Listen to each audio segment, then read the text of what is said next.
L'enseignement du Seigneur sur la prière, partie 1. Matthieu 6, versets 1 à 15.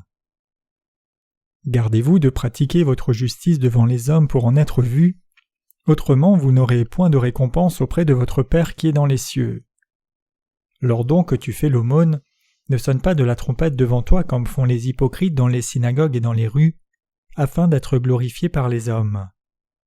Je vous le dis en vérité, ils reçoivent leur récompense. Mais quand tu fais l'aumône, que ta main gauche ne sache pas ce que fait la droite, afin que ton aumône se fasse en secret. Et ton Père qui voit dans le secret te le rendra. Lorsque vous priez, ne soyez pas comme les hypocrites qui aiment à prier debout dans les synagogues et au coin des rues, pour être vus des hommes. Je vous le dis en vérité, ils reçoivent leur récompense. Mais quand tu pries, entre dans ta chambre, ferme ta porte et prie ton Père qui est là dans le lieu secret, et ton Père qui voit dans le secret te le rendra. En priant, ne multipliez pas de vaines paroles comme font les païens qui s'imaginent qu'à force de paroles ils seront exaucés. Ne leur ressemblez pas, car votre Père sait de quoi vous avez besoin, avant que vous le lui demandiez. Voici donc comment vous devez prier. Notre Père qui es aux cieux, que ton nom soit sanctifié. Que ton règne vienne, que ta volonté soit faite sur la terre comme au ciel. Donne-nous aujourd'hui notre pain quotidien. Pardonne-nous nos offenses comme nous aussi pardonnons à ceux qui nous ont offensés. Ne nous induis pas en tentation, mais délivre-nous du malin, car c'est à toi qu'appartiennent dans tous les siècles le règne, la puissance et la gloire. Amen. Si vous pardonnez aux hommes leurs offenses, votre Père céleste vous pardonnera aussi, mais si vous ne pardonnez pas aux hommes, votre Père ne vous pardonnera pas non plus vos offenses. Il y a un enfant dans notre église nommé Jin Woo Kim. Il allait mourir à cause d'une maladie rare. Quand il fut hospitalisé premièrement, même les docteurs ne connaissaient pas la cause et ils ne savaient comment le soigner. Nous ne pouvions que prier Dieu de guérir l'enfant. Et maintenant, le Seigneur conduisit l'enfant à rencontrer un meilleur médecin et il est maintenant en meilleure condition. Quand des temps difficiles sont sur notre route, nous devons faire tout ce que nous pouvons, mais nous rappeler premièrement de prier. En Matthieu 6, verset 1, le Seigneur dit « Gardez-vous de pratiquer votre justice devant les hommes pour en être vus, autrement vous n'aurez point de récompense auprès de votre Père qui est dans les cieux. » Cela signifie de ne pas montrer notre justice aux autres dans une vie religieuse. Ces paroles sont pour ceux qui sont nés de nouveau et ceux qui ne sont pas encore nés de nouveau. Cependant, nous les justes devrions garder en mémoire cette parole « Gardez-vous de pratiquer votre justice devant les hommes pour en être vus. » Le Seigneur dit que si nous pratiquons la justice pour être vus des autres, nous ne serons pas récompensés par le Père qui est aux cieux. Nous pouvons trouver un thème commun dans la leçon scripturaire d'aujourd'hui. C'est que, quoi que nous fassions, nous ne devons pas le faire devant les autres pour leur montrer notre justice. Le Seigneur dit que nous devons croire en lui et sa parole dans nos cœurs, et faire pleinement l'œuvre juste devant Dieu qui nous voit dans le secret. Cela signifie que nous devrions faire quelque chose de bien dans nos cœurs, plutôt que le montrer. Alors Dieu le Père nous récompensera, et nous pourrons avoir la récompense que Dieu nous donnera. En d'autres termes, si nous vivons une vie de foi seulement pour être vus, Dieu ne nous approuvera pas. Peu importe combien un homme essaye de faire quelque chose de bon, cela ne sera pas approuvé si c'est fait pour être vu. Alors, tout ce que nous faisons est-il hypocrite si d'autres l'apprennent ? Non. Que ce soit connu d'autres personnes ou non, si quelqu'un pratique la justice à cause de sa foi, c'est fait par la foi et non pour être vu. Tout ce qui n'est pas fait avec la foi et un cœur croyant est hypocrite. Que les autres gens voient nos bonnes œuvres ou non. En bref, pratiquer la parole de Dieu devant lui par la foi est toujours approuvé par Dieu, mais tout ce que nous faisons pour gagner l'approbation des autres plutôt que celle de Dieu, c'est agir pour être vu. Dieu ne récompensera pas la foi hypocrite, donc nous devons éviter cette foi dans notre vie religieuse. Nous devons garder à l'esprit cet enseignement quand nous faisons une œuvre charitable ou prions. Voici comment il veut que nous prions. En Matthieu 6, versets 5 à 6, il est dit « Lorsque vous priez, ne soyez pas comme les hypocrites, qui aiment à prier debout dans les synagogues et au coin des rues, pour être vus des hommes. Je vous le dis en vérité, ils reçoivent leur récompense. Mais quand tu pries, entre dans ta chambre, ferme ta porte, et prie ton Père qui est là dans le lieu secret, et ton Père qui voit dans le secret te le rendra. Quand nous prions, de quoi avons-nous besoin? Nous devons prier avec un cœur qui vient devant Dieu comme un enfant. Dieu, je n'ai pas ceci, donne-le-moi. Père, j'ai des problèmes, aide-moi s'il te plaît.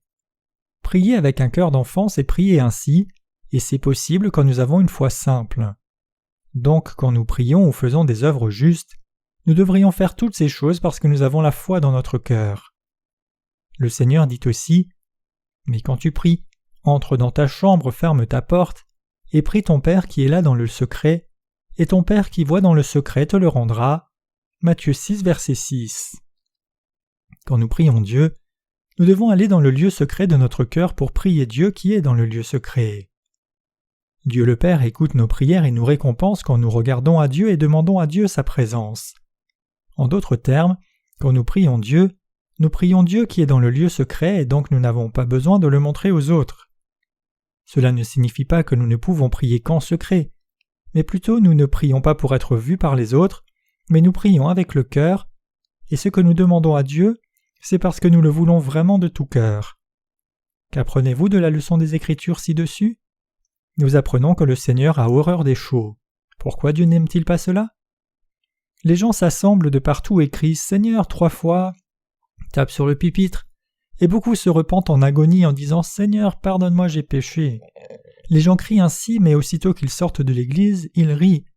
Ils pleurent un moment, et un instant après, ils tapent des mains et rient en faisant du bruit. Parce que tous dans une telle louange est fait dans un état de folie, même une personne saine se demande « Ne suis-je pas sain? J'ai l'impression de devenir fou en voyant les gens qui pleurent un instant et rient l'instant d'après. » C'est pour cela que les gens qui ont un esprit juste et du bon sens ne vont pas dans ce genre d'église. Dieu aussi a horreur des gens comme cela et il détourne sa face d'eux et les appelle hypocrites. Alors, qui sont les gens qui pleurent et crient en priant et qui ne veulent rien avoir à faire avec le Seigneur une fois arrivés à la maison? La plupart sont possédés de démons. Dans leurs réunions, même les dirigeants sont possédés de démons et parlent en langues que les gens ne peuvent comprendre. Ils poussent parfois leurs disciples à l'excitation en utilisant les effets du son avec les microphones en disant « Recevez le feu, le feu, le feu ». Ils rendent les gens confus, les conduisant à prier dans les larmes et les pleurs un moment, et l'instant suivant, à louer le Seigneur dans une folie complète. Des comportements comme cela pour être vus n'ont rien à voir avec la volonté de Dieu. Quand nous lisons la parole de Dieu, nous pouvons voir que Dieu n'aime pas les shows. Prier par la foi en donnant nos cœurs à Dieu pleinement lui plaît. Dieu sait déjà avec quel genre de foi nous prions, et il veut entendre nos vraies prières devant Dieu. Nous devons changer notre attitude de prière devant le Seigneur. Tout ce que nous avons à faire, c'est d'être honnête et simple en demandant « Seigneur, je n'ai pas ceci, donne-le-moi s'il te plaît ». C'est parce que notre foi n'est pas assez forte que nous utilisons des phrases fortes en priant. Si nous écoutons la parole de Dieu, notre foi qui fait confiance à Dieu grandit aussi. Si nous nous tenons sur la parole de Dieu et prions, nous grandissons dans la foi en Dieu et quand nous recevons sa réponse à nos prières faites avec foi, nous sommes encore plus reconnaissants à Dieu. Et quand nous apprenons davantage sur Dieu, nous grandissons pour devenir une personne de foi. Nous prions alors Dieu de plus en plus, et nous devenons une personne qui prie uniquement Dieu à chaque fois que nous prions.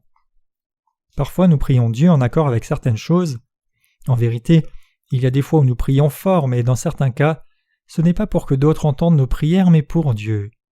Les vraies prières viennent d'une foi simple comme ceci.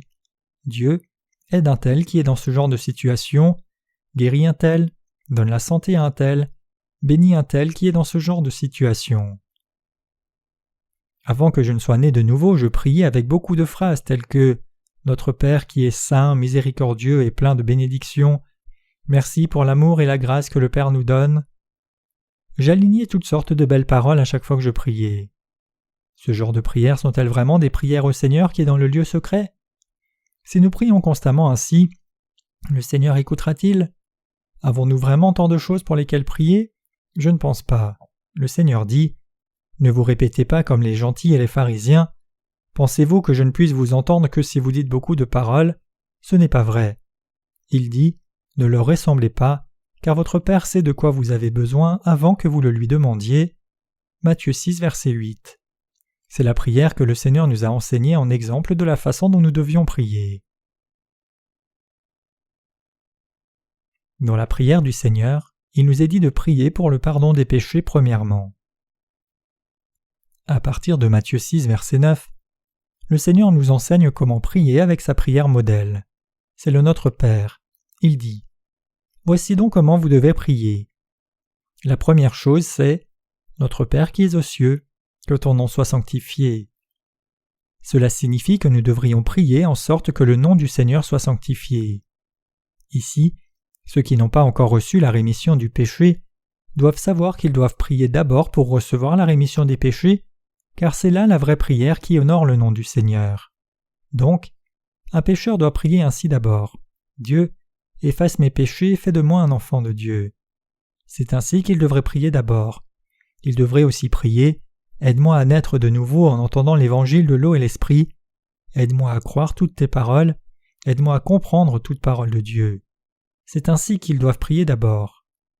Cependant, seuls nous les justes qui avons reçu la rémission des péchés pouvons prier la bonne prière et vivre une bonne vie qui correspond à la première ligne de la prière.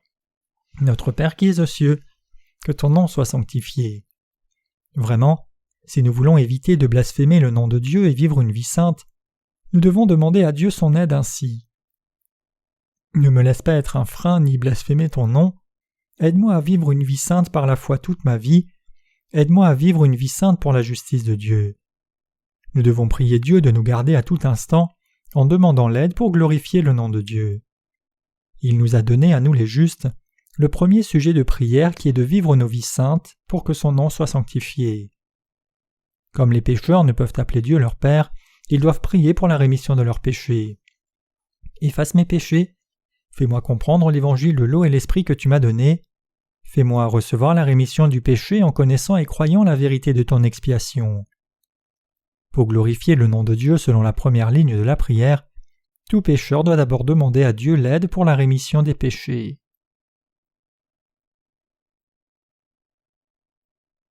Nous devons vivre une vie de prière pour le royaume de Dieu sur terre. Quelle est la deuxième partie de la prière? C'est que ton règne vienne, que ta volonté soit faite sur la terre comme au ciel. Nous devons prier que le royaume de Dieu s'établisse sur terre.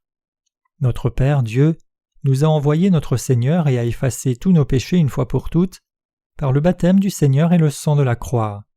Donc, nous avons le Saint-Esprit dans nos cœurs et le royaume de Dieu est dans notre cœur spirituellement. Cependant, il y a encore beaucoup de gens qui n'ont pas reçu la rémission des péchés dans leur cœur et qui traitent avec le péché. Par conséquent, le royaume de Dieu n'est pas encore dans leur cœur et ils doivent prier pour le pardon de leurs péchés d'abord. Notre Seigneur a effacé tous les péchés du monde il y a environ 2000 ans, quand il fut baptisé par Jean-Baptiste et crucifié. Cependant, il y a encore beaucoup de gens qui ont des péchés parce qu'ils ne connaissent ni ne croient cela. Donc nous devons prier pour qu'ils reçoivent la rémission de leurs péchés par ce moyen. Dieu est le seul maître de tout être humain. Cependant, la réalité c'est que beaucoup de gens dans ce monde font le mal et vivent comme serviteurs du diable, plutôt que de servir Dieu. Le Seigneur hait cette génération et veut que toutes ces créatures qu'il a faites croient dans sa parole, naissent de nouveau et deviennent son peuple.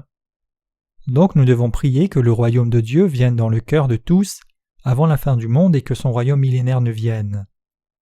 Dieu veut que nous prions que tous reçoivent la rémission du péché, et alors l'univers entier sera un royaume où Dieu règne, et toute sa volonté sera faite.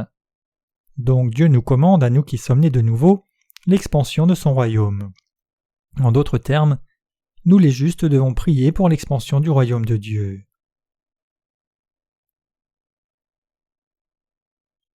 Nous devons vivre une vie de foi pour le pain de vie.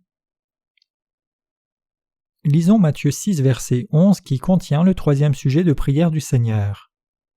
Donne-nous aujourd'hui notre pain quotidien.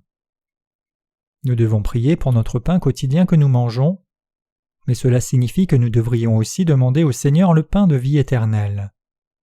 Nous devons prendre de la nourriture pour notre corps et notre esprit, alors nous devons prier « Donne-nous le pain que nous pouvons manger pour notre corps et esprit. » Ce que nous demandons n'est pas pour une année ou un mois, mais nous demandons ce dont nous avons besoin pour notre chair et notre esprit chaque jour. Chers chrétiens, nous devons prier pour notre pain spirituel quotidien. Ce n'est pas mauvais que nous prions Dieu pour notre pain pour la chair et l'esprit. parce que nous sommes devenus des gens qui croyons dans l'évangile de l'eau et de l'esprit, et obtenons ainsi le privilège de demander à Dieu le Père tout ce dont nous avons besoin, nous devrions prier aussi selon ce troisième sujet de prière. Ceux qui croient dans l'évangile de l'eau et de l'esprit sont clairement des gens qui œuvrent pour la justice de Dieu et qui doivent donc prier que Dieu les aide pour le matériel du monde, pour l'évangile de l'eau et l'esprit afin de bénir les œuvres et qu'elles progressent. Il est bon que le juste vive pour la justice de Dieu et vive correctement pour répandre l'évangile de l'eau et de l'esprit. Il ne s'agit pas de prier le Notre Père une fois dans notre vie, mais nous devons prier ce genre de sujet chaque jour. Si nous prions Dieu de nous donner le pain quotidien dont nous avons besoin, Dieu nous répondra. Quand nous prions dans notre cœur, nous pouvons expérimenter la provision de Dieu pour la nourriture de la chair et de l'esprit dans l'Église de Dieu. Il nous en donne suffisamment pour que les serviteurs de Dieu, son peuple et tous les chrétiens puissent se rassembler dans son Église et vivre en union les uns avec les autres, alors qu'ils œuvrent pour l'Évangile, adorent et servent le Seigneur. Dieu nous donne la nourriture spirituelle chaque jour quand nous écoutons les sermons de ses serviteurs, les témoignages des saints, et même quand nous méditons la Bible nous-mêmes. Nous les justes pouvons souvent obtenir plus de nourriture dans notre vie quotidienne que par la lecture de la parole de Dieu. Le Saint-Esprit dans nos cœurs est toujours réjoui par nos œuvres spirituelles qui honorent Dieu le Père. Et ce qui réjouit le Saint-Esprit dans nos cœurs, c'est de la nourriture quotidienne pour nous. Si nous prions chaque jour le Seigneur, donne-nous le pain et ne faisons rien, ce n'est pas une prière authentique. Si vous avez prié Dieu, vous devez anticiper la façon dont Dieu répondra à la prière et faire de votre mieux à votre place pour que Dieu puisse agir à travers vous. Si nous n'œuvrons pas pour l'évangile de l'eau et de l'esprit et nous attendons à ce que Dieu nous donne le pain spirituel quand nous ne faisons qu'être assis, nous nous moquons de Dieu. Nous nous réunissons souvent dans l'Église de Dieu pour des cultes de louanges. C'est exactement la nourriture que nous pouvons manger, et non seulement écouter les paroles dans l'Église. Faire l'œuvre du Seigneur selon sa volonté devient également une nourriture spirituelle.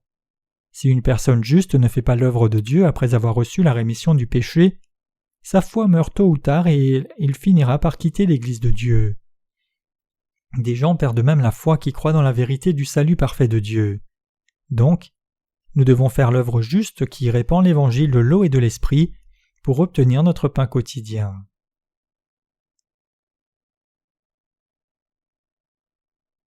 Ceux qui sont devenus justes par la foi devraient pouvoir se pardonner les uns les autres.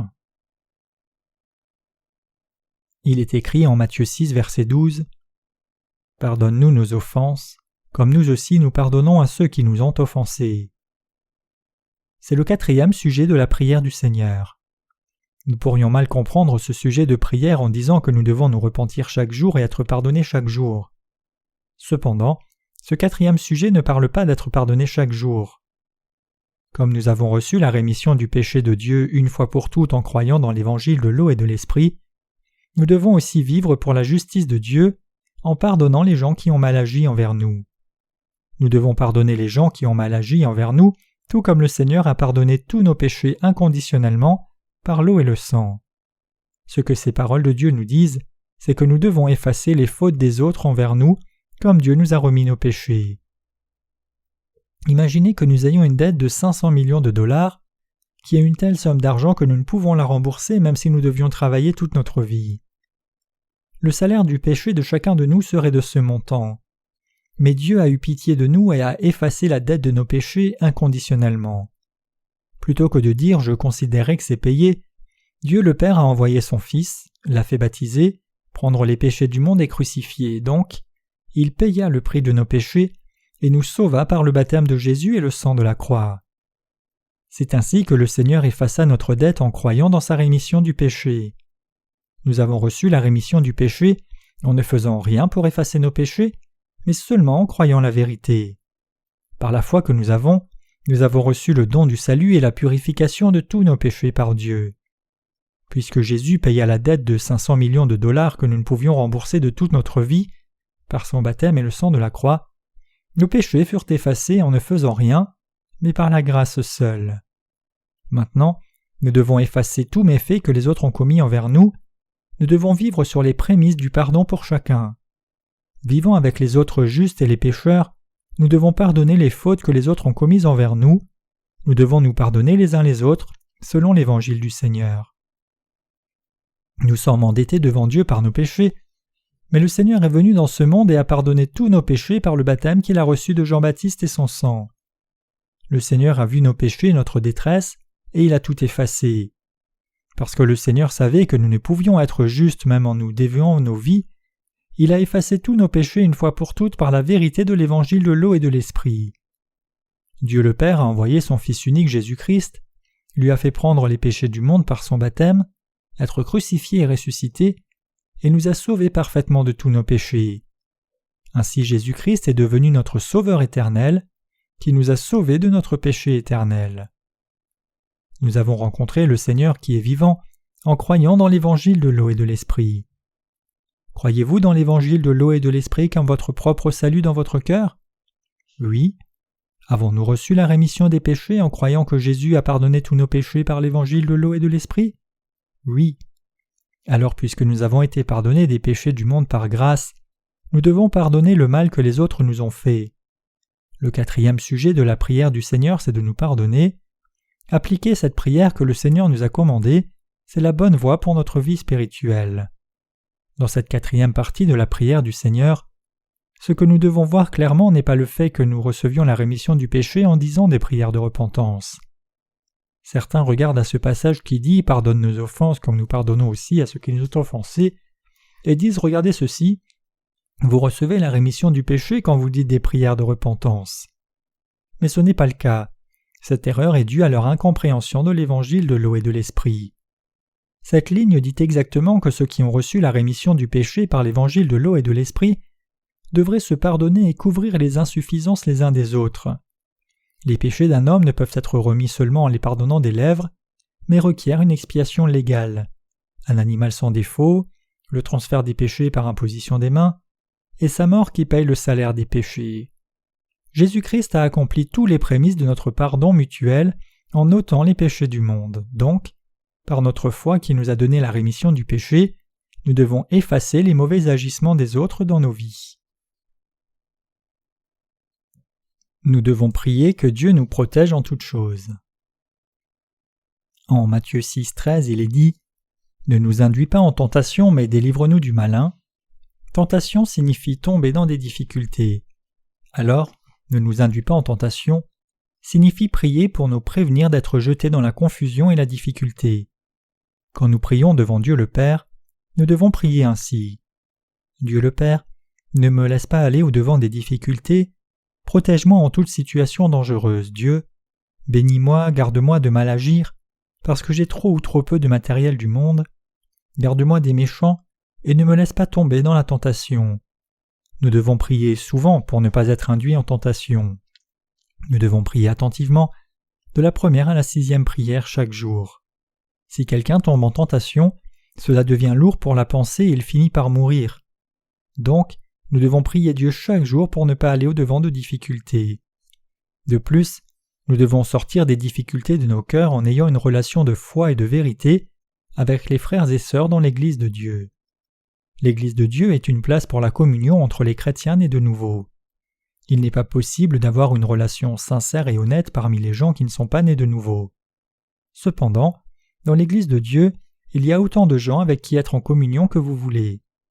Et quand vous essayez d'être en communion avec quelqu'un, vous feriez bien de le faire avec quelqu'un qui a un niveau spirituel un peu plus élevé que vous. C'est parce que ces personnes peuvent partager leurs connaissances et expériences spirituelles, qui sont réelles et abordables, en détail avec vous. C'est bon pour nous, car ils nous facilitent la prise de nourriture spirituelle dans la foi en nous parlant, et ils peuvent nous rejoindre sur la voie qui ressemble à notre situation. Il y a beaucoup de nourriture de foi pour les gens qui sont devant. Cependant, si nous avons une communion avec quelqu'un qui est trop loin devant dans la foi, ce n'est pas bénéfique pour nous car il ne nous partage aucune nourriture spirituelle, sinon celle qui est trop lourde à digérer pour nous. Cela pourrait être comparé à l'apprentissage de l'utilisation d'un vélo. Le meilleur enseignant pour un enfant qui apprend à faire du vélo, c'est son grand frère ou sa grande sœur qui viennent aussi de maîtriser le vélo plutôt que les parents. Ceux qui peuvent expliquer au niveau que l'enfant peut comprendre sont ceux qui viennent de passer par la même chose. Si un père enseigne à un petit enfant comment faire du vélo, il pourrait amener un grand vélo à sa taille et désespérer l'enfant qui essaie d'apprendre. L'enfant apprend plus vite en regardant ses grands frères et sœurs sur des petits vélos et il est encouragé par la pensée « Je peux en faire autant ». Les plus grands peuvent aider l'enfant avec des instructions réalistes. Le grand vélo du père pourrait effrayer l'enfant qui apprend à en faire avant même qu'il ne monte dessus. C'est la même chose dans la communion de la foi. Ceux qui peuvent nous aider à grandir dans la foi pas à pas de la façon la plus réaliste et logique à notre niveau sont ceux qui viennent de passer par là. La communion est plus bénéfique quand elle se fait avec quelqu'un qui est passé par les mêmes choses juste avant moi. Nous devons toujours prier, ne nous induis pas en tentation et protège-nous, et délivre-nous du malin, avec foi dans l'évangile de l'eau et de l'esprit. Le plus grand danger quand nous sommes dans la main du malin, c'est que nous ne réalisions même pas que nous sommes en danger. Est-ce dangereux? Donc nous devons prier pour ne pas tomber dans les mains du malin et que Dieu nous sauve du malin. Et si vous sentez que vous êtes en tentation, débarrassez-vous-en aussi vite que possible par votre foi. Matthieu 6, versets 14 à 15 dit « Si vous pardonnez aux hommes leurs offenses, votre Père céleste vous pardonnera aussi. Mais si vous ne pardonnez pas aux hommes, votre Père ne vous pardonnera pas non plus vos offenses. » Nous devons nous pardonner les uns les autres. Logiquement, ceux qui sont nés de nouveau pardonnent bien. Cependant, même parmi nous les justes, ce qui est difficile, c'est de pardonner quelqu'un. C'est peut-être pour cela que le Seigneur le reprend ici. Pardonnez-vous facilement ou non quand vous voyez les défauts, erreurs et faiblesses des autres? Comme certaines choses sont irrévocables, nous pouvons être blessés dans nos cœurs, mais nous pardonnons. Quand l'autre se repent vraiment de ce qu'il a fait et revient de tout cœur, il n'y a rien que nous ne puissions pas pardonner. Quand ils reviennent et changent de comportement, il n'y a rien que nous ne puissions pas accepter. Cependant, beaucoup ne le font pas. Ceux qui tombent dans la tentation du malin poussent les autres en tentation plutôt que de les suivre. Donc nous ne devons pas conduire les autres en tentation dans les difficultés et les situations où nous sommes. Ceux qui rendent les croyants qui les suivent confus et rebelles à Dieu finiront certainement par la destruction. Nous ne devons pas mener notre vie religieuse pour afficher notre foi. Pour résumer une longue histoire, que ce soit bon ou pas, nous devons le considérer devant Dieu. Si nous le faisons, si nous réalisons de tout cœur que nous avons mal agi, tout ce que nous devons faire, c'est reconnaître et admettre que c'était mal en disant « c'était mal ». Si nous entendons des paroles de regret ou de pardon ou qui reconnaissent le mal qui a été fait, nous devons arrêter d'être fâchés dans nos cœurs et pardonner. Jésus dit « que votre oui soit oui et votre non non, car tout le reste vient du malin » Matthieu 5, verset 37. Nous n'avons pas besoin d'explications ou d'excuses. La seule chose que nous devons faire, c'est de considérer la justice devant Dieu et admettre nos fautes s'il y a eu quelque chose de mal. Si nous entendons l'histoire d'un frère, si c'est mauvais, tout ce que nous devons faire, c'est lui dire « ceci est mal » et c'est à lui de l'admettre. Tout ce qu'il doit faire, c'est considérer ces choses devant Dieu, regarder au Seigneur qui a effacé même ses fautes par son baptême et le sang de la croix, et marcher de nouveau par la foi. Quelque mal que nous ayons fait, nous devons nous tenir dans la foi dans la justice de Dieu, remercier Dieu qui a effacé nos péchés, puis chercher la direction de Dieu par le Saint-Esprit pour faire mieux à l'avenir. Résumé de la prière du Seigneur. Nous devons prier selon le premier sujet « Notre Père qui es aux cieux, que ton nom soit sanctifié ». Pour un pécheur qui n'est pas encore né de nouveau, la première partie de la prière « Que ton nom soit sanctifié » signifie prier « Aide-moi à recevoir la rémission du péché pour que je puisse glorifier le nom de Dieu ». Mais pour nous qui sommes nés de nouveau et avons déjà reçu la rémission du péché, cela signifie prier « Aide-nous à vivre une bonne vie, une vie juste qui glorifie Dieu, et à vivre ainsi ». Cependant, ceux qui ne sont pas nés de nouveau doivent d'abord prier pour la rémission du péché pour pouvoir glorifier Dieu. Donc, le juste doit prier ainsi. Permets-moi de vivre une vie sainte, permets-moi de vivre une vie de foi, ne me laisse pas souiller ton nom. Passer près d'un pécheur et approuver sa foi pour travailler ensemble comme personnes justes est un comportement ingrat qui porte atteinte au nom de Dieu. Nous ne devons pas le faire. Nous devons nous battre contre ceux qui s'opposent à Dieu. Faire la paix avec eux et chercher la communion avec eux est un péché contre Dieu.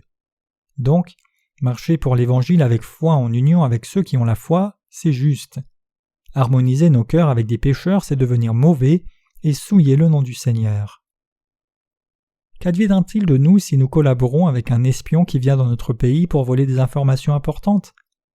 Cela nous rendrait tout aussi mauvais que l'espion et un traître contre son pays.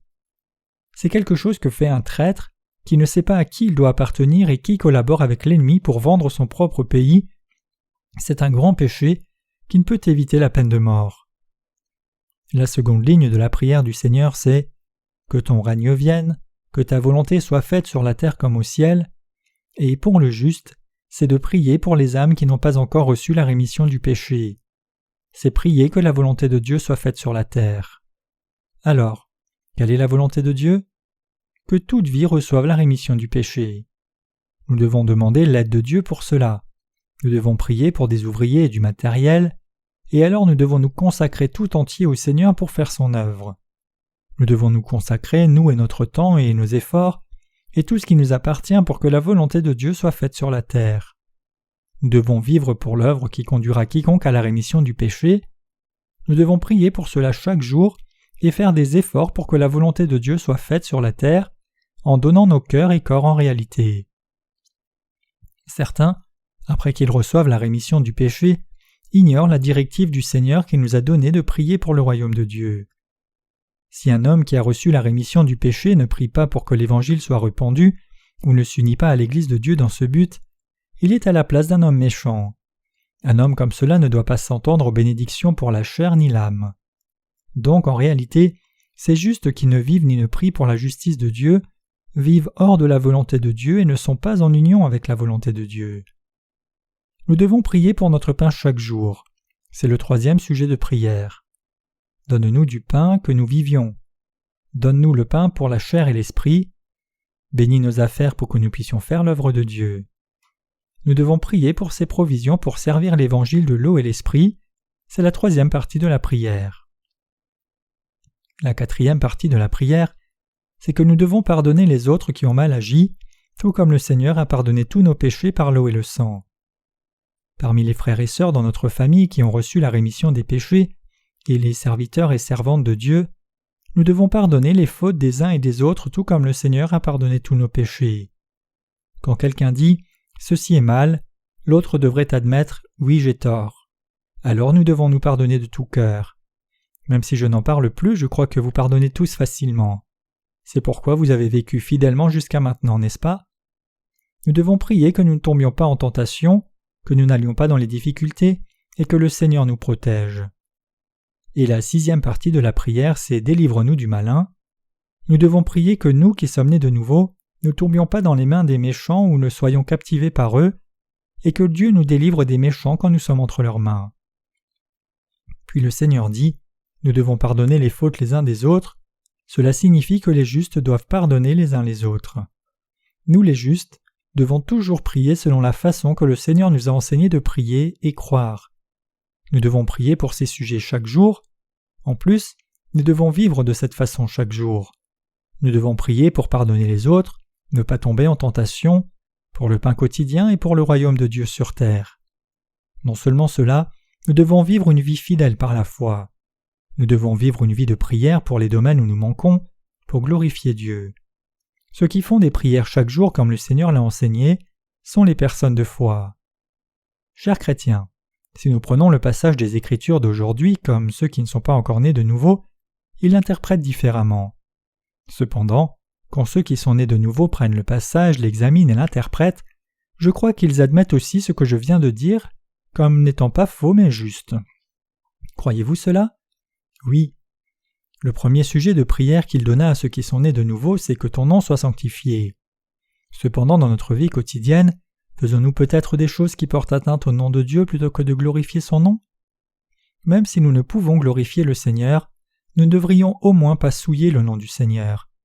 Cela signifie plutôt que d'être un frein à ce que l'Église de Dieu essaie de faire, nous devons respecter, aimer, nous unir et collaborer avec son Église et ses ministères pour que le nom de Dieu soit sanctifié.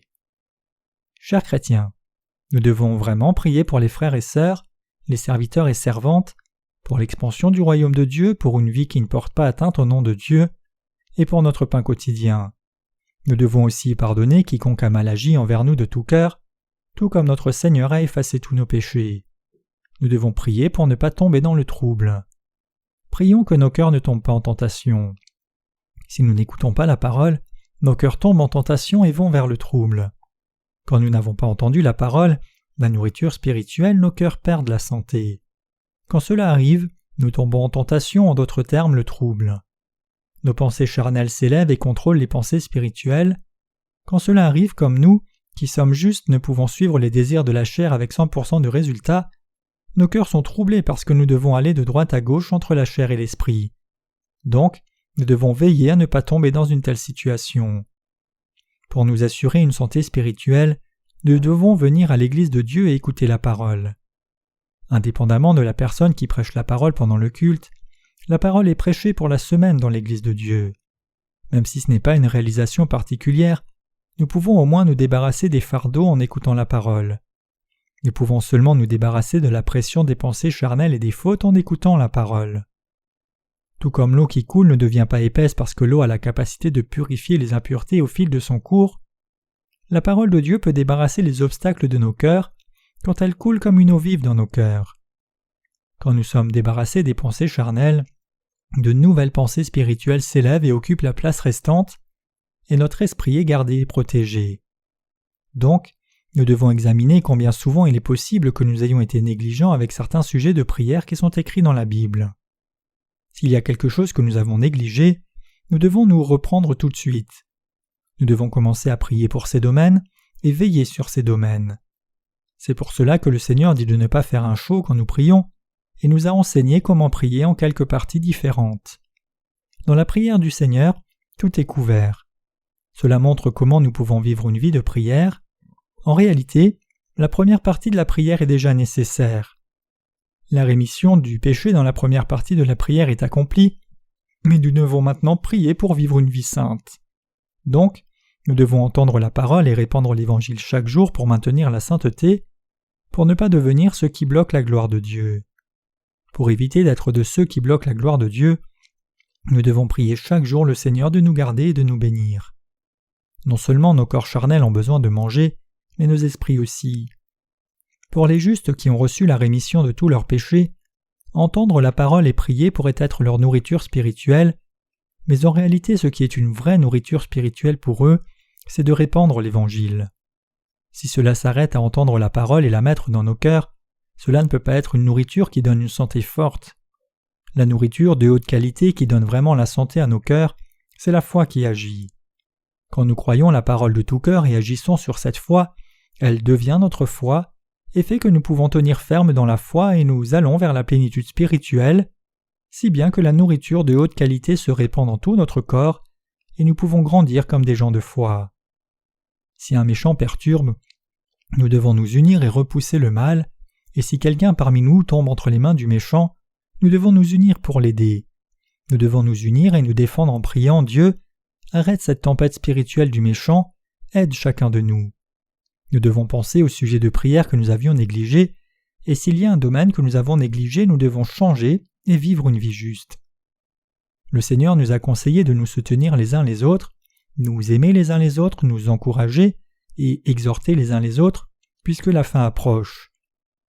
Nous les justes qui sommes nés de nouveau, devons remplir nos cœurs de foi et nous pousser les uns les autres en avant et répandre un cœur généreux et aimant. Si quelqu'un est dans le trouble, plutôt que de tirer avantage de cette situation, nous devons nous mettre aussi dans cette situation et prier que le trouble se résolve. C'est ce que nous devrions faire en tant que peuple de Dieu. Nous devons y penser comme si c'était nous-mêmes et interagir avec des considérations telles que « Qu'en serait-il si c'était ma situation ? Que ferais-je » Même si l'autre personne n'agit pas comme nous le ferions et ne mène pas une vie juste au point que c'est difficile à tolérer, nous devons prier et l'accepter avec l'espoir qu'elle change. Comme nous sommes des humains limités, nous faisons souvent des fautes indescriptibles et terribles. Même là, comme Dieu est le juge du jugement final, ce n'est pas un grand problème si nous changeons en nous appuyant sur la parole qui a effacé même de tels péchés par la foi en Dieu. C'est parce que si Dieu dit que ce n'est rien, alors ce n'est rien. Nous devons nous accepter les uns les autres dans la foi, qui croit au cœur du Seigneur par lequel nous sommes tous acceptés. Indépendamment de ce que c'est, nous devons prendre une décision aux critères centrés sur Dieu, faire des prières centrées sur Dieu, vivre centrés sur Dieu et vivre selon la prière du Seigneur. Nous ne devrions pas être de ceux qui ont une foi faible, qui comprennent à peine la prière du Seigneur, mais plutôt devenir ceux qui ont une foi forte avec une intelligence éclairée, qui agissent sur la foi dans la prière. c'est alors que nous devenons tous ceux qui vivent selon la prière du Seigneur, en croyant dans l'évangile de l'eau et de l'esprit. Je ne peux assez remercier Dieu qui nous aide à vivre selon la volonté du Seigneur.